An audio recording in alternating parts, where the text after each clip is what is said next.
Fala galera, belezinha? Sejam todos muito bem-vindos e muito bem-vindas a mais esse vídeo do canal do Ciência e Brisa. Se você está chegando aqui agora no canal, não me conhece, meu nome é Rafael Gabler Gontijo, eu sou professor do Departamento de Engenharia Mecânica da Universidade de Brasília e um dos líderes do grupo de pesquisa Vortex, que trabalha com mecânica dos fluidos de escoamentos complexos. E também sou a pessoa por trás desse canal do YouTube, né? Eu criei o Ciência e Brisa durante a pandemia com essa proposta de levar conhecimento científico e reflexões de origem filosófica e existencial para as pessoas que me seguem aqui no canal. Na verdade, isso foi uma coisa que começou a surgir quando eu dava aula na Unicamp. Eu tive um período de 2 anos em que eu lecionei lá na Unicamp, na Faculdade de Engenharia Mecânica, e muitos dias eu ia ver o pôr do sol no observatório, que ficava na parte mais alta da universidade,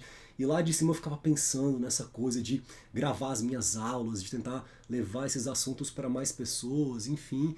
Não sei assim por que isso sempre veio, mas vinha, e aí durante a pandemia as coisas se organizaram e esse canal passou então a existir. Então seja muito bem-vindo e muito bem-vinda. Se inscreva no canal, deixe teu like, compartilhe esses vídeos, né? Ajude a levar o Ciência e Brisa para mais pessoas, para que esses conteúdos tenham um alcance maior. Aqui no Ciência e Brisa, além da figura dos inscritos, a gente também tem os membros do canal, que são os apoiadores do Ciência e Brisa, né? Geralmente pessoas que fizeram assim vários cursos do canal, tiveram os seus momentos assim de deleite com o processo de aprender coisas novas nesse universo da termodinâmica, da mecânica dos fluidos, né? Do magnetismo, da mecânica dos meios contínuos, etc. E decidiram então contribuir com o canal para que a gente pudesse investir esses recursos comprando uma webcam melhor, um microfone melhor e tentando fazer divulgação também para quebrar um pouco o algoritmo, né? E tentar fazer esse conteúdo chegar para mais pessoas. Então, se você sentir no seu coração de apoiar o canal, será muito bem-vindo, muito bem-vinda. E finalmente, antes de entrar nos assuntos do vídeo de hoje, a gente tem um grupo privado do Telegram e eu vou deixar aqui o link na descrição desse vídeo para o acesso ao grupo do Telegram. Lá você vai poder ter contato assim com outras pessoas da comunidade do Ciência e Brisa, fazer o seu networking. Agora eu estou inclusive no LinkedIn, né? Eu, durante muitos anos, tive muita resistência a entrar no LinkedIn por uma série de preconceitos meus, assim, criados no seio da academia, por conta dessa visão muito distante em relação a empresas e indústrias. Eu estou, graças a Deus, me desconstruindo dos meus preconceitos cada vez mais, né, para tentar ter uma vida mais plena de possibilidades, inclusive, né? Então, inclusive, se você quiser me seguir no LinkedIn, fica lá, me procura que você vai me achar lá no LinkedIn, é só escrever o meu nome, eu imagino, né? E então a coisa do networking que vem do LinkedIn, você pode fazer o seu networking no grupo do Telegram do Ciência e Brisa e também mandar pergunta lá. Eu às vezes mando uns áudios pro pessoal, respondo as coisas ali, então também fica aí o convite. Dito isso, bora pro vídeo.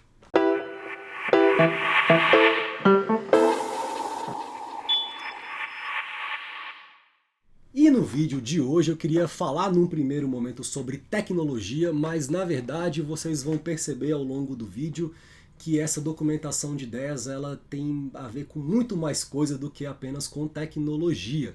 Mas eu queria partir, né, nesse vídeo do seguinte ponto, porque tem que ter um ponto de partida, né? Eu estava vendo esses dias um documentário no Netflix sobre o futuro do Bill Gates lá. Eu tenho muito interesse nesse assunto da questão da programação, né, do desenvolvimento de códigos e de como esses programas que são desenvolvidos, eles modificam as formas de pensar da própria espécie. Então esse assunto assim me interessa muito. Eu sou um cara que eu uso Linux desde 2006, né? Num primeiro momento, assim, quando eu entendi a filosofia central, ainda muito jovem, por trás de um sistema operacional aberto, eu meio que me encantei, né? E na época você até poderia falar que eu me radicalizei um pouco, porque eu abandonei muito cedo o Windows em muito pouco tempo, né? E numa época em que era difícil fazer isso, mais difícil do que hoje em dia, assim, né? E estava lá vendo esse documentário sobre o Bill Gates e a impressão que esse documentário me passou um pouco, eu não acabei de ver ainda porque tem coisas que estão me incomodando nesse procedimento de ver o documentário, é de que a tecnologia, por muitas pessoas, ela pode ser vista como a salvação de grande parte dos problemas do mundo, né? Como se a espécie humana tivesse aqui com o objetivo de desenvolver tecnologia para salvá-la de si mesma, o que é um grande paradoxo. Então, uma coisa que ficou para mim, assim, tem vindo desse documentário, é essa visão de muitas pessoas de olhar para a tecnologia como um fim em si mesma.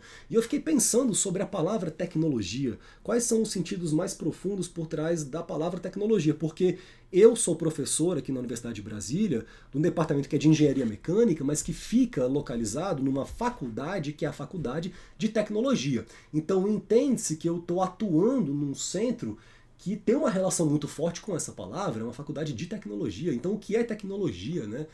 E para mim a palavra tecnologia ela tem a ver com técnica. E quando a gente pensa em técnica, a gente está pensando também em método, né? E método tem a ver com um caminho e não com um fim em si mesmo. É claro que numa faculdade de tecnologia espera-se que o fim ali seja desenvolver tecnologia. Então o fim desse instituto é desenvolver meios, né? Desenvolver tecnologias. Mas meios para quais finalidades? Essa é uma pergunta central, porque a tecnologia não pode ser um fim em si mesma.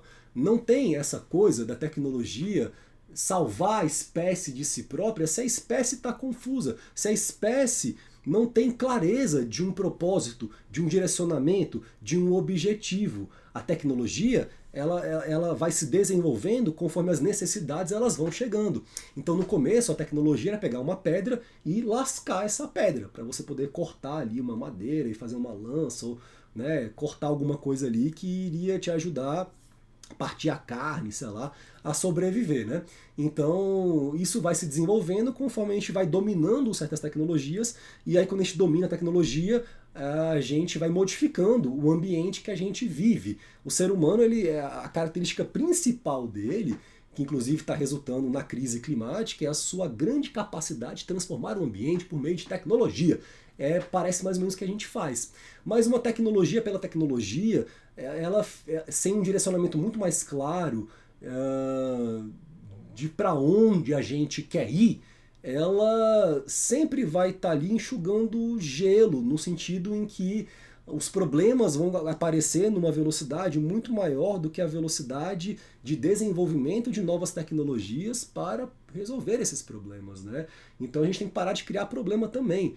Senão não adianta nada. A tecnologia que a gente vai criar, ela também vem com problemas em si, porque ela também é criada dentro de um ambiente problemático, né? Quando a gente pensa, por exemplo, nas inteligências artificiais, existe um discurso que o Bill Gates fica querendo muito acreditar, porque ele está muito inserido no meio, ele não tem a capacidade de ter um olhar ali não enviesado sobre o problema, né? Que é essa visão romantizada de que a tecnologia, as inteligências artificiais, elas vão poder resolver problemas de tutoria na educação de crianças pobres na África que não tem acesso a professor particular, então um chat GPT vai poder ensinar para essa criança, isso é muito bonito. Ou que essa tecnologia também vai poder ajudar os médicos a poder diagnosticar doença e tal, que é muito legal também, faz sentido.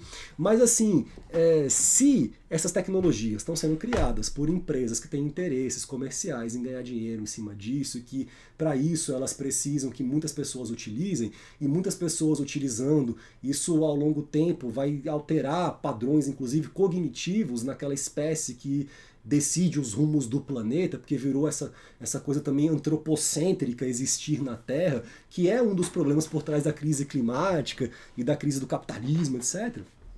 A gente está deixando de olhar para essa questão por uma perspectiva complexa, né? Porque quem quer produzir a tecnologia tem um interesse claro por trás, né?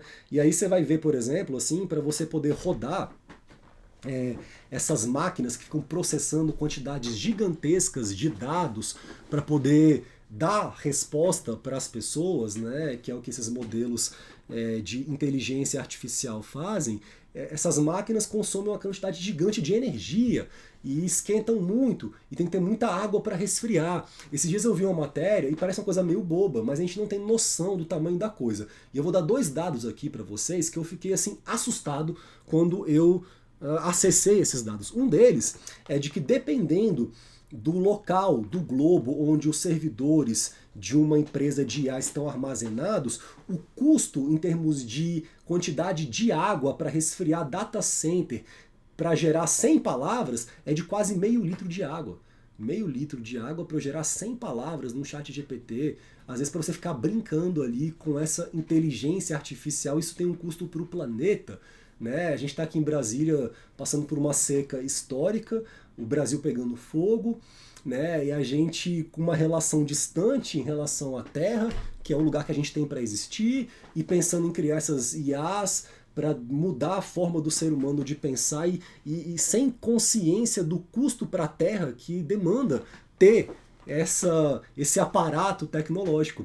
Lá nos Estados Unidos tem uma usina nuclear que inclusive foi fechada durante os anos 80, chama Three Mile Island. Tem até um documentário, se eu não me engano, no Netflix sobre essa usina, que teve o único acidente nuclear da história dos Estados Unidos, né? Então ela foi fechada, e eles estão agora pensando em reativar um pedaço dessa usina para alimentar apenas a Microsoft, só para a Microsoft poder usar a energia gerada por esse setor de uma usina nuclear que foi fechada porque teve um acidente nos anos 80, só para ela alimentar os servidores dela que vão trabalhar com IA.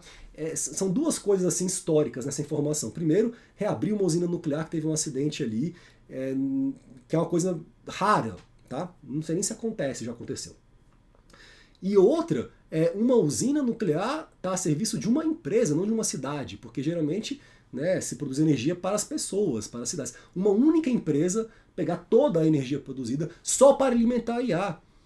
Quando eu fiquei sabendo desses dados, eu comecei a pensar um pouco mais profundamente sobre essa questão do uso indiscriminado de uma ferramenta tão poderosa, que tem uma capacidade de alteração, inclusive cognitiva, em quem usa, né?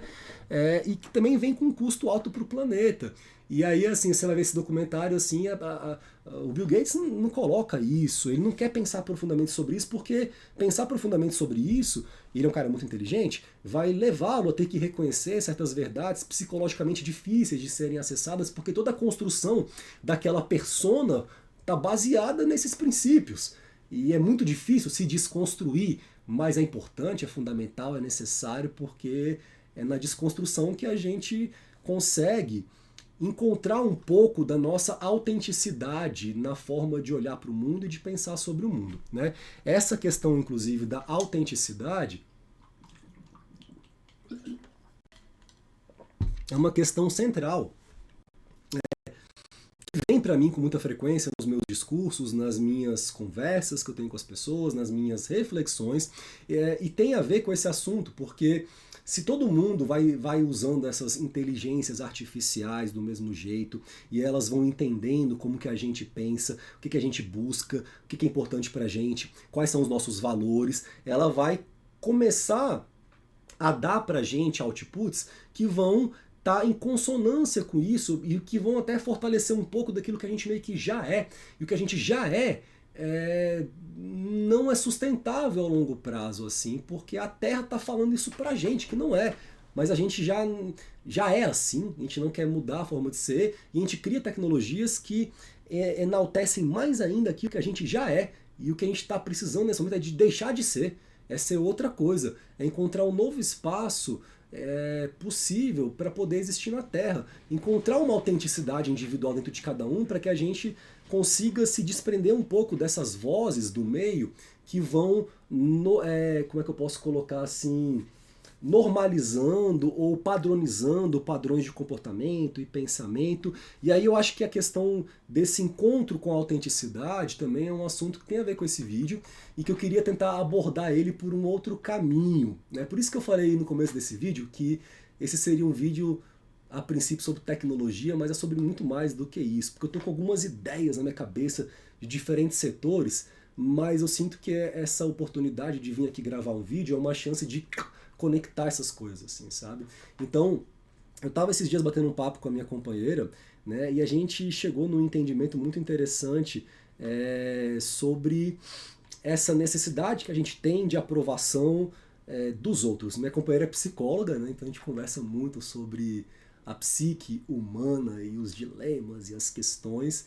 E ela me falou assim, muitas vezes, quando o outro não gosta da gente, a tendência natural é a gente achar que tem uma coisa errada com a gente tem que ajustar para se encaixar naquilo. Mas às vezes é só um lance do outro mesmo. O que acontece é que o outro, quando interage com a gente, e a interação dele com a nossa figura, não é com a gente, com a nossa figura, com o nosso aspecto, com a nossa cara, com a nossa voz, com aquilo que chega para ele, com esse recorte que ele faz da gente nessa interação. Então é uma figura. A interação dele com essa figura, que não sou eu, mas é o que ele acha que sou eu, gera nele sensações que são desconfortáveis para ele. E às vezes tem nada a ver com a gente. E a gente fica querendo se moldar para não desagradar o outro e vai fugindo da nossa autenticidade. Então um exemplo claro, às vezes o cara tinha um tio na infância que era cabeludo, que era hippie, que era barbudo, que era roqueiro e que era um babaca.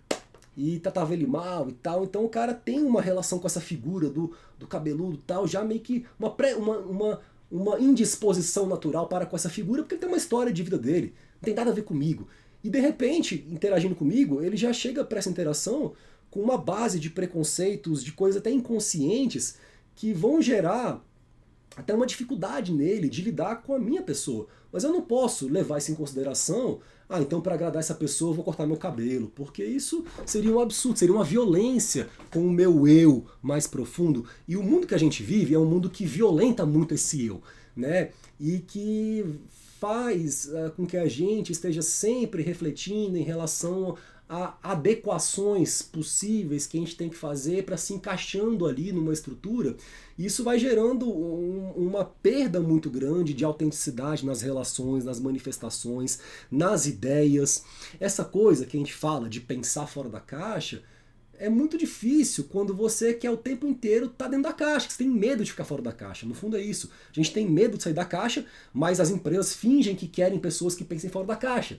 Mas se for fora demais da caixa já não me interessa, porque aqui na empresa tem um código de vestimenta, tem que usar uma roupinha e tal. Então é uma caixa, muito hipócrita essa caixa, na verdade, né? É até certo nível. E isso não está muito claro assim nas relações, é uma coisa que tem que ser construída, né?